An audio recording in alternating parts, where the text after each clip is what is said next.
I'm not gonna ask for subscribers in this video. This is just an honest, open opinion about what I went through personally, how I dealt with it. Hey friends, welcome back into my life. So today's video is gonna be more on the serious side. I'm gonna be talking about my bullying experience, and I'm gonna read to you guys the letters that my bullies wrote to me after I left the school. I really didn't even make notes. Like, I don't know how to start it because it's not like a comfortable topic that you'd be like, oh yeah, let me share with everybody, you know? I'm gonna share it with you guys anyways because I feel like it's important, especially for like teenagers. I'm not a teenager anymore, but you know, I did go through that stage of being like peer pressured. So I'm just gonna get right to the video. I'm not gonna sit here and ramble, which I'm kind of doing already. Let's just continue. As far as I could remember, growing up, there was no like significant defects that I saw in myself. When I was in middle school, yes, I was a little self-conscious because I had hairy legs and mom wouldn't let me shave or wax. Well, she obviously wouldn't let me wax. She wouldn't let me get rid of my hair. I would always cross my legs and like go like this to my legs so that nobody could see. But at the time, I mean, nobody really cared. I think I was the only one that cared because I was the only one that had hairy legs. My leg hairs weren't like super blonde. Anyways, that's kind of like out of the topic, but there was nothing really growing up that I would get bothered by. In elementary school, I did get, I wouldn't say bullied, but I was bothered by some other girls that didn't like a cousin of mine and they wanted to beat her up. They kind of didn't like me either for whatever reason. Like, come on, we were 9. And then years and years later, I saw one of the girls that was kind of mean to me. She worked at this place and she helped me out like if nothing ever happened. It's one of those things like you're never gonna forget those people, you know? The people that were mean to you and the people also that like bullied you. Moving on. I could talk about it now. Like, why do I have lashes there? So when I was in 7th grade, I was about 12. As puberty hit, you know, things started to grow, and I'm not talking only about like my chest and my height and my hips, and no, my jaw bones started to grow. And unfortunately for me, or fortunately because it was a great experience overall, but it wasn't that amazing. No, my lower jaw grew more than it ever should have, and it didn't only grow outwards, but it grew to the side. So it was my jaw. I'll show you a video. My jaw was like, I shouldn't say that, but it really was. As you could see right here, my teeth didn't touch, only like my molars did. I didn't pay any attention to it, you know, when I was younger until kids started pointing it out. They know, if they ever watch this video, they'll know who they are. I had my friends, everything was good until I don't even remember like the first day or anything like that, but I remember certain comments from kids. So one of the kids would say, get out of here, you horse. There was another kid who would make horse sounds. Oh my god, thinking about it kind of makes like the inside of me like tear, you know, like it's so mean of them. They would make horse noises and like, go back to your stable. A horse has kind of like an overbite. I don't know why they would relate it with me. I had a freaking underbite. I didn't tell my parents or anything because I thought, oh, they're just, you know, messing around. It's no big deal. But it just started getting worse and worse and worse. There was this other girl that was a little bit chubby and they would like call her fat and I'd be like, oh my god, like why are they so mean to you?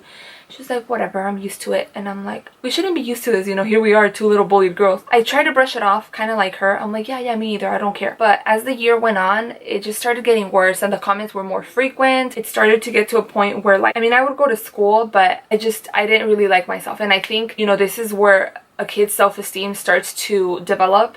And because these kids were so mean, you know, I feel like I started going down like the opposite side, you know, like I was supposed to be, you know, confident. The things that they said were, you know, hurtful at the time. And I kind of tear up now only because I remember like myself. Like now I'd be like, you know? No, I'm just kidding. Now I would know what to say, but I'm just thinking about like little me, you know, just trying to brush it off. That's why it's, you know, a little emotional. As the year kept on going, I just, you know, I decided, you know what, I'm gonna tell my mom this is really like not okay.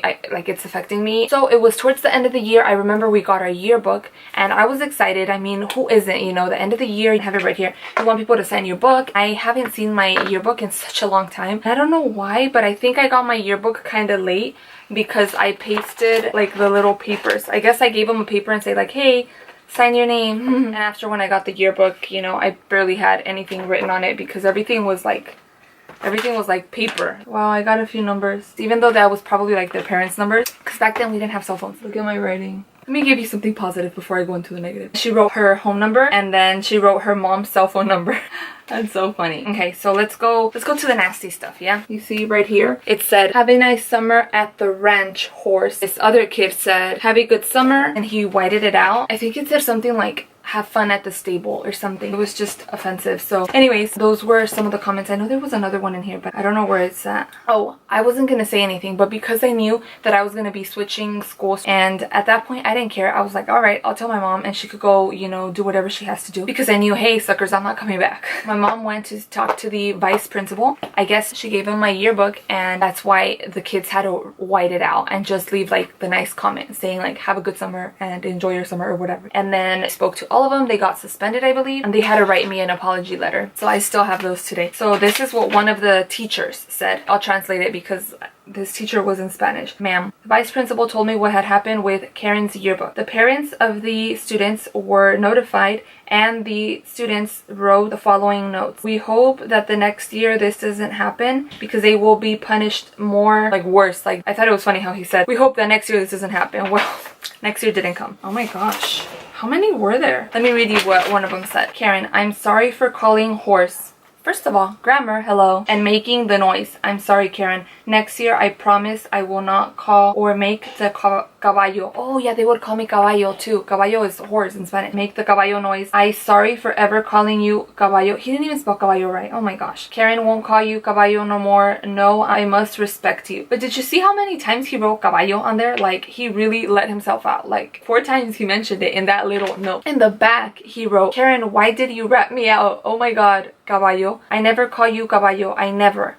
I'm sorry. Next, he said I never, and then he apologizes. I'm sorry. Next year I won't make the noise and won't call you caballo again. First one, he said like, why did you rat me out, you know? And they probably said like, no, you need to write her like a true apology note. So that was one. And then this kid wrote, Karen, I am sorry for writing caballo in your yearbook. It wasn't my intention, but my friend told me to write it. I am dumb for listening to my friends.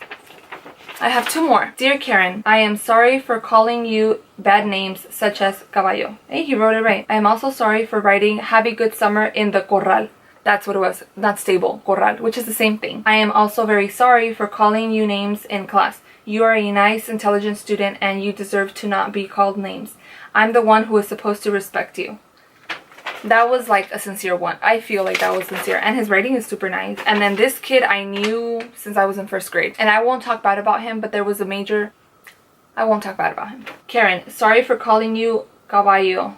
Again, doesn't know how to spell. Horse. I will not do it again. Have a good summer. Sorry I am stupid because I was following blank and blank's example. I will not do it again. So that was 4 letters. I feel like only one of them was, you know, pretty sincere. The other kids were sorry that they got caught. Not really sorry for calling me that. Like, you would probably see me now and think like, oh, you know, she looks like a normal kid, or not. You know, I never deserved to be treated that way because I didn't disrespect them in any way, shape, or form. The reason why I shared it with you guys is because I know there are kids out there who get bullied, and I mean, there are kids who are very, very mean, and I think it all goes back to parents, you know. I feel like kids who bully other kids are not happy, and they probably have been bullied themselves either at home, at school, you know, and they don't feel any sort of power amongst it. So this is the way that they could feel like, hey, they're in power and they could take control of certain situations. This is kind of like side note, but I've watched a lot of documentaries in the past years, and it truly saddens me to see like how intense these kids could be and like how they could bully. And back then, for me, I feel like it wasn't as, I mean, it was bad, and that's the main reason why I became self-conscious about my jaw up until I was 21 when I got my surgery. So imagine my whole high school, I mean, I never got bullied in high school, but still 13 up until 21. Oh my god, like, why me? Why do I have this? Like, why don't I have a regular jaw? Like, why can't I be like the rest of the kids? It took a lot of mental talking to myself and really understanding like, hey, you're worthy, you know, giving yourself pep talk like I do now. But now the pep talks that I give myself are way, way different than the ones I would give myself before. Before it was like, no, you're beautiful, you're special. Anybody who disrespects you is that wrong, and there's something wrong with them because they're not happy and they're trying to make your life miserable and unhappy to make themselves feel better. But anyways, back to the documentaries. And it's intense how us at this age, when we're like developing and you're starting to develop your self-esteem and, you know, become the person that you're gonna be in the future, and you get attacked by other kids for defects or things that you can't take control over, like there's really no need to point it out. We are aware, you know, like I knew that I had an underbite. There was no need to point it out or try to make me feel bad about it. What were they gonna gain? Laugh with their friends. Whoa. And I actually, when I started dating Thomas, my boyfriend, I actually had an underbite because I started dating him at 18. I could see like he really truly cared for me for who I was, you know. Something else that I wanted just to touch base was back in 7th grade, the only thing that existed, not even MySpace. I think MySpace started for me when I was a freshman in high school, but back then bullying for us was just at school, or if you saw the kids back at home, that's where they would bully you. It wasn't as intense as like them having your phone number because we didn't have cell phones back then, you know, at least not to me. They didn't call me to say, hey whores. It was just all at school. And kids nowadays are more involved in technology. It's easier, you know, cyberbullying. I feel like it actually might be more hurtful, receiving like threats and, you know, being bullied online, because you don't really know the way that they're saying it and you just think the worst didn't happen to me.